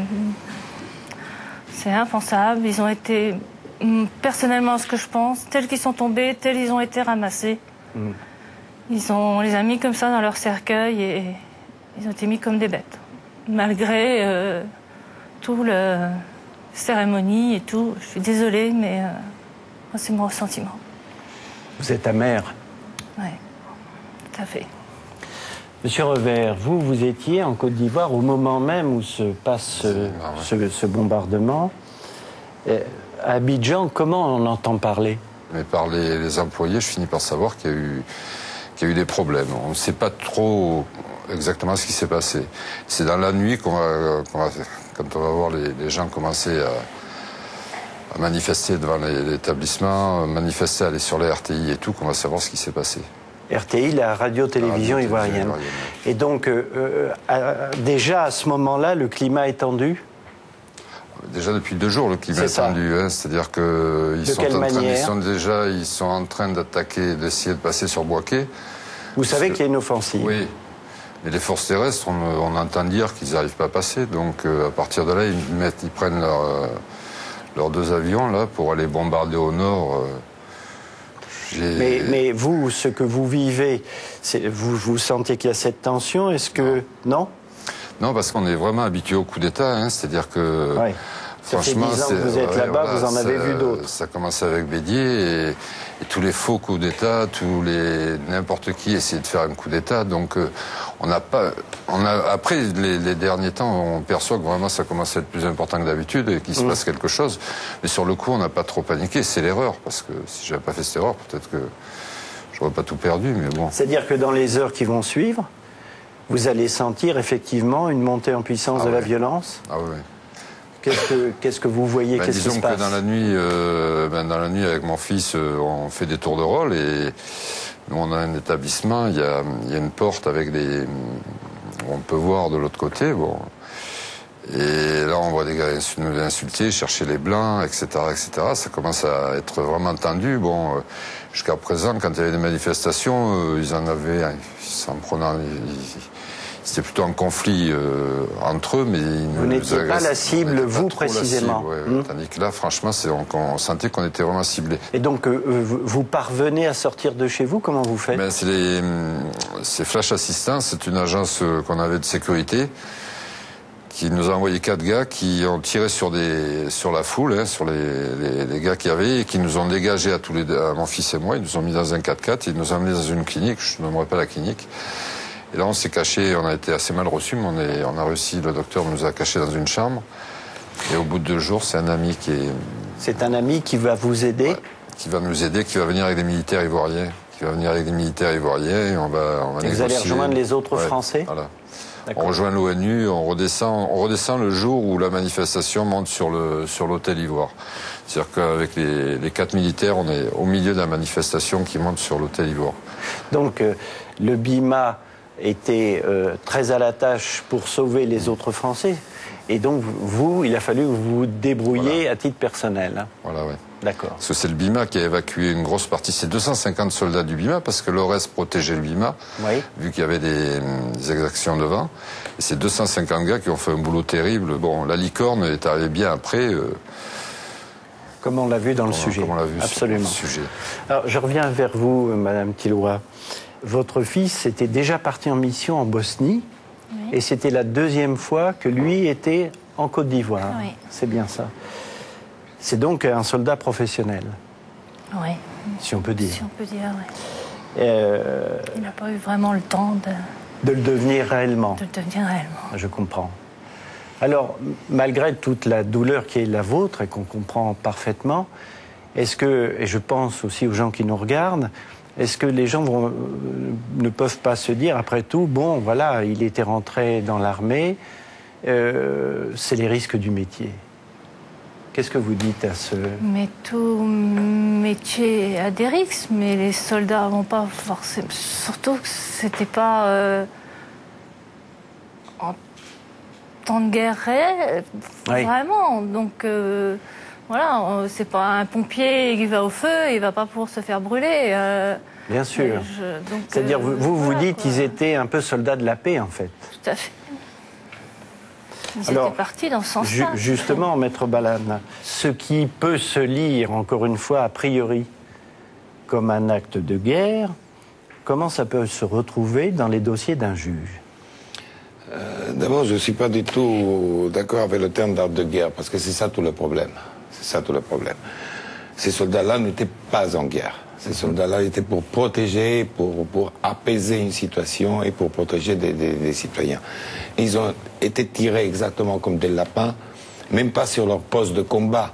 Ils sont allés spécialement, en cas de bombardement, quand on bombarde les positions rebelles, pour qu'il n'y ait pas d'incident et tout ça, dans un endroit très précis, marqué par la Croix-Rouge, où on savait pertinemment que les gens, pour éviter justement des accidents, se réfugient dans cet endroit-là. Cet endroit-là a été bombardé d'une manière délibérée pour tuer des gens qui n'étaient même pas en train de se défendre. Pour vous, il n'y a aucun doute, c'est un acte délibéré. Absolument aucun doute, c'est un acte délibéré. Pourquoi? C'est une autre discussion. C'est une autre discussion. Et on y reviendra. Elle est délibérée. Point final. Point final. Je peux comprendre parfaitement qu'en cas de guerre, il y a des pertes humaines. Oui. Que des soldats soient tués. Eux, ils le comprennent aussi. Mais là, pour vous, c'est pas le mot qui décrit la situation. C'est pas du tout le mot. C'est pas du tout le mot. Là, ils ont été assassinés. C'était pas des combats, c'était pas des incidents, c'était une action délibérée pour faire le maximum de victimes. Thomas Hoffnung, vous avez beaucoup enquêté sur ce dossier. Vous êtes du même avis que Maître Balane, c'est un acte délibéré? Oui, il n'y a aucun doute là-dessus. C'est vrai que tous les témoins ivoiriens ou français ont vu les avions. On voit bien dans votre reportage, dans les images qui ont été récupérées, les deux Sukhoi font une première passe au-dessus du cantonnement français et puis ensuite bombardent sciemment leur cible. Qui alors peut avoir donné un ordre pareil? Dans quel but? Alors d'abord, les autorités françaises, les plus hautes autorités françaises, militaires et politiques, ont disculpé immédiatement Laurent Gbagbo, oui. Tout en disant que c'est sans doute quelqu'un dans son entourage, qu'on voit d'ailleurs dans votre sujet, Cadet Bertin, qui est son conseiller pour les affaires de défense et qui notamment s'est occupé de cette mission sensible d'acheter le matériel militaire à l'étranger. Mais moi, je dois dire que c'est une hypothèse qui me paraît peu crédible. Comment imaginer que l'un des plus proches conseillers de Laurent Gbagbo ait donné l'ordre de viser les soldats français, ce qui est un ordre extrêmement grave. Bien sûr, sans que le président en soit informé. Oui. Alors, il y a une autre hypothèse, ça serait des cadres militaires intermédiaires qui auraient voulu frapper un grand coup, mais qui auraient été manipulés, qui se seraient peut-être trompés de cible. En même temps, difficile à croire que ces avions aient raté leur cible. Donc, la question reste en suspens. Une troisième hypothèse, c'est que Laurent Gbagbo est impliqué directement. Qu'il dit le contraire, bien entendu, mais qu'il sentait que l'opération allait échouer et qu'il craignait que finalement elle lui revienne comme un boomerang. Il craignait pour sa position politique. Pourquoi pas un coup d'État militaire d'officiers ivoiriens, considérant que ça a trop duré, tout ça a trop duré, et qui se retourne contre le président Gbagbo. C'est-à-dire que cette opération Dignité qui piétinait sur le terrain, oui. Finalement, autant jouer une sorte de va-tout épouvantable. Qui consiste en fait à provoquer un tel cataclysme qu'on gèle la situation. Exactement, et on dit à la population ivoirienne que finalement si l'opération Dignité de reconquête et de réunification de la Côte d'Ivoire a échoué, c'est la faute aux Français, pour parler trivialement, et donc on aboutit à ce qui s'est passé pour tous ces Français expatriés qui ont dû quitter en catastrophe la Côte d'Ivoire. C'est quand même le retour le plus massif depuis la guerre d'Algérie des années 60. Vous écrivez dans votre propre livre qu'il semble qu'il y ait eu une relation avec Jacques Chirac, entre Laurent Gbagbo et Jacques Chirac. D'ailleurs, Laurent Gbagbo nous le dit aussi, et que le président de la République l'aurait dissuadé de mettre en branle cette opération Dignité. C'est intéressant comme épisode, c'est la veille du commencement de l'opération Dignité, c'est-à-dire le 3 novembre. Il y a eu un coup de fil du président Chirac devant témoins. Je crois qu'il y avait son chef d'état-major de l'époque et Michel Barnier, qui était ministre des Affaires étrangères, qui ont assisté à la discussion. Et donc Jacques Chirac, informé des préparatifs d'une opération militaire en Côte d'Ivoire, aurait essayé de dissuader Laurent Gbagbo de passer à l'acte. Qu'est-ce que dit Laurent Gbagbo? Il dit, à mon avis à juste titre, là il dit, mais les Français n'ont pas compris, est-ce que la Côte d'Ivoire, on a changé d'époque. C'est plus le président français qui peut donner des ordres, s'il n'a jamais pu en donner, mais disons qu'à l'époque d'Houphouët-Boigny, avoir une forte influence. Il y avait une connexion très forte entre Paris et Abidjan. Ouais. Et là, on a changé d'époque et Laurent Gbagbo dit très clairement, il dit, mais j'ai entendu ce que m'a dit Jacques Chirac, mais je suis J'y suis allé quand même. Oui, c'était pas à lui de me dicter mon comportement. D'accord, ce qui est assez dans le tempérament de ce président. Oui, absolument. Maître? Je partage jusqu'à un certain point l'analyse de M. Hovnung, jusqu'à un certain point. Ce qui est terrible dans ce dossier-là. On a tout fait, mais dès le début de l'enquête, Madame le juge Reynaud vous a dit à un moment donné, on pouvait faire sur flagrance, immédiatement, dès le début. Il faut que vous compreniez une chose, juridiquement parlant. Les tribunaux français et les juges d'instruction français peuvent intervenir dans des situations qui se sont passées à l'étranger s'ils sont des natures criminelles uniquement. Ça veut dire qu'il y a un dossier en cours que je connais aussi du côté des rapatriés exactement, qui ont subi des violences. Exactement, qui est instruit à Paris. 250 dossiers à peu près, je crois. Personne parle de dossier, 250 victimes. Victimes, pardon. Mais attention, les gens qui ont subi des choses de nature criminelle, ça veut dire des viols ou des exactions très graves, pas pour destruction, parce que ça, correctionnel, on n'est pas compétent. D'accord. On n'est pas compétent. Et donc, pour le bombardement dossier, non mais, allez-y. Pour comprendre un peu, d'où ma colère et la colère des familles des victimes, pour comprendre un peu.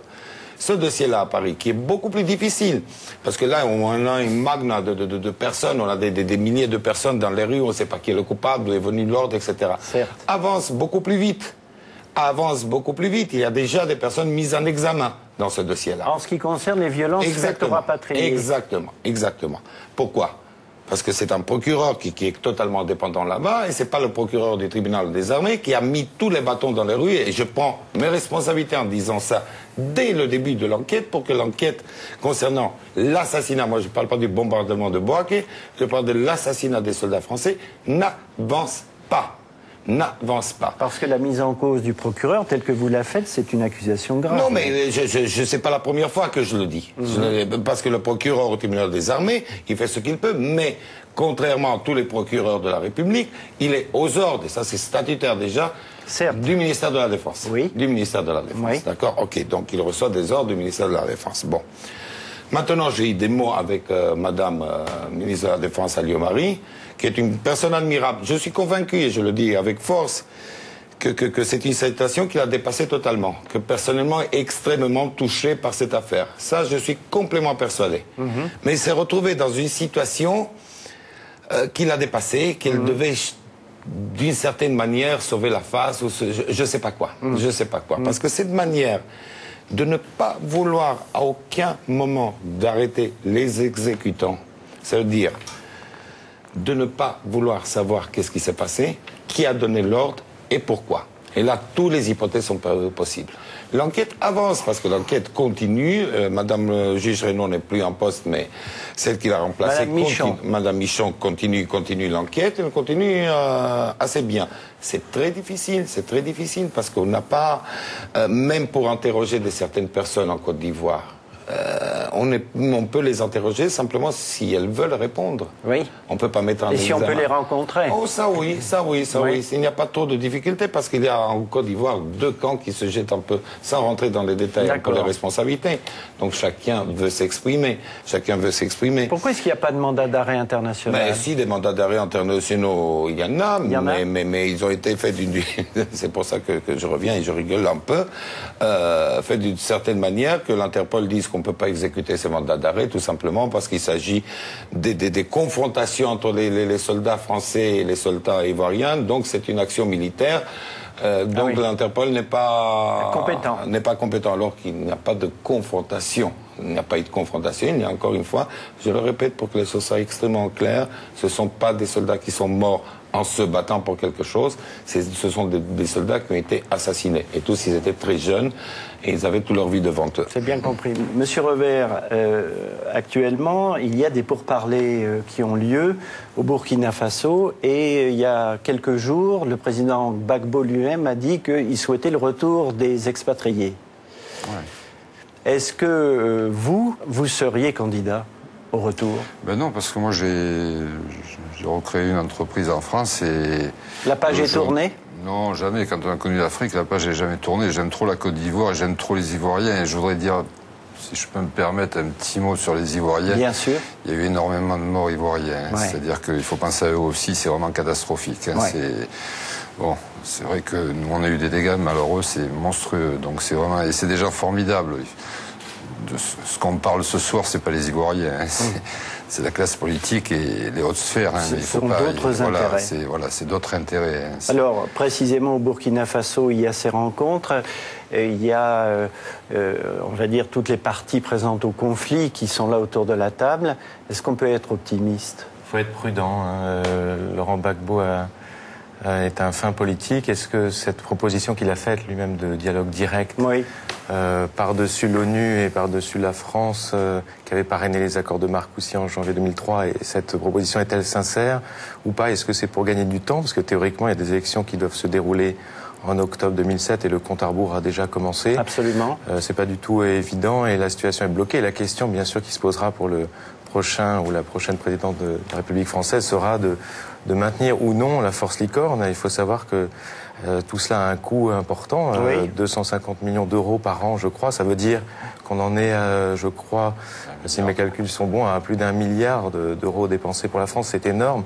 Au service de la paix, on a vu malheureusement ce que ça a donné aussi à Bouaké, mais je crois que la question de la politique française en Côte d'Ivoire devrait être posée. Ce qui est invraisemblable, c'est qu'il n'y a jamais eu de débat, à ma connaissance, à l'Assemblée nationale sur la politique de la France en Côte d'Ivoire. Pas plus qu'il n'y a eu commission parlementaire sur l'affaire de Bouaké, voilà, on peut pas le de dire. Commission d'enquête. Voilà. Le colonel Destremaux, qu'on voit dans le reportage, je me souviens aussi l'avoir rencontré, il avait demandé une commission d'enquête sur l'affaire de l'hôtel Ivoire. Oui. Je me souviens que des parlementaires UMP de l'époque, je crois, de la commission des affaires de défense, s'est exprimé en disant qu'ils ne souhaitaient pas une telle commission et que ça risquait de mettre en cause l'action de l'armée française par amalgame, je crois. Je pense que l'armée française fait un travail assez formidable au service des populations, au service de la paix. Maintenant, quel est le but poursuivi? Combien de temps va-t-elle rester sur place? C'est des questions qui méritent d'être posées. Question politique. Je voudrais terminer avec Madame Tilloy. Je vous remercie encore beaucoup, Madame, d'être venue. Et je voudrais savoir ce que vous attendez maintenant. Est-ce que vous attendez des excuses? Est-ce que vous attendez trivialement des dommages et intérêts? Est-ce que vous attendez un procès qui fasse toute la lumière? Qu'est-ce que vous attendez? Surtout ça. Le procès? Oui. Même si ça ramènera pas nos morts, que ce soit les pères des enfants, les maris ou nos enfants, mais des réponses aux questions. Merci encore, Madame Tilloy, d'être venue. Merci à tous d'avoir participé à cette émission que nous dédions à deux de nos confrères, Jean Hélène de RFI et Guy-André Kieffer. L'un a été tué à Abidjan en 2003 et l'autre a disparu il y a bientôt 3 ans. Alors voici quelques-uns des livres qui nous ont aidés à préparer cette émission. La crise en Côte d'Ivoire, 10 clés pour comprendre, de Thomas Hofnou, qui est avec nous ce soir aux éditions La Découverte. Le bourbier ivoirien de Charles Maisonneuve aux éditions Privat. Ivoire nu de Georges Nérac aux éditions Jacob Duvernay. Parole d'honneur de Simone Gbagbo, la femme du président, aux éditions Ramsay. Les sorciers blancs de Vincent Hugeux aux éditions Fayard. Et comment la France a perdu l'Afrique d'Antoine Glaser et de Stephen Smith aux mêmes éditions Fayard. Vous pourrez revoir cette émission, retrouver toutes ces informations sur le site internet france3.fr à la rubrique émission d'info. Ce 57e numéro de Pièces à conviction est maintenant terminé. Merci beaucoup de l'avoir suivi. Nous nous retrouvons dans un mois. Excellente fin de soirée sur France 3. Bonsoir.